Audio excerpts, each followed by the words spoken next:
Сәлем достар, сіздермен Лунара. Бүгін сіздермен тез дайындалатын әрі дәмді салаттың рецептімен бөлісемін. Міндетті түрде видеоның соңына дейін қараңыздар. Каналға тіркелуді ұмытпаңыздар. Бізге қажет өнімдер: 2 қияр, 2 алма, 2 жұмыртқа, грек жаңғағы және тауықтың төс еті, майонез қажет болады. Енді қиярды ұзыншалап турап ыдысымызға саламыз.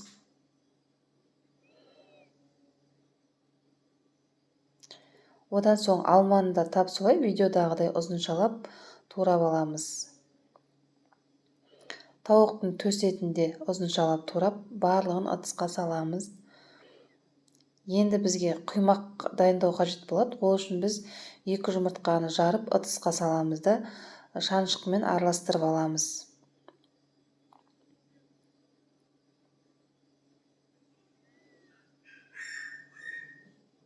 Шанышқымен араластырып алғаннан кейін үстіне майонезді қосып тағы да араластырып аламыз. Табамызға кішкене май жағып, отта қыздырамыз да дайын қоспаны құйып құймақ пісіреміз.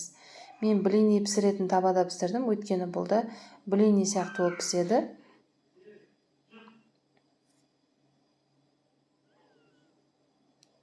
Құймақтың піскенін осындай болып көтерілгенде байқауға болады, көтерілгенде.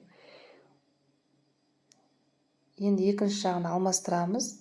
Екінші жағы бірінші жағына қарағанда өте тез піседі, сондықтан қарап қоюларыңызды сұраймын. Міне біздің құймағымыз дайын болды. Оны да ұзыншалап турап ыдысымызға саламыз. Енді салатымыздың құрамында қияр болғандықтан көз мөлшерінде себелеп тұз себеміз. Грек жаңғағының жартысын қосамыз. Жартысын алып қаламыз және майонез қосып жақсылап қолымызбен араластырамыз.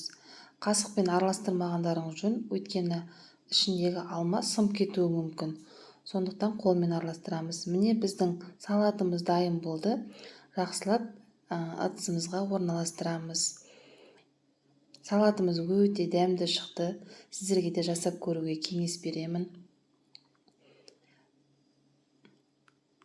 Алып қалған грек жаңғағымыздың жартысын ең соңында бетіне әсемдік үшін сепіп қоямыз.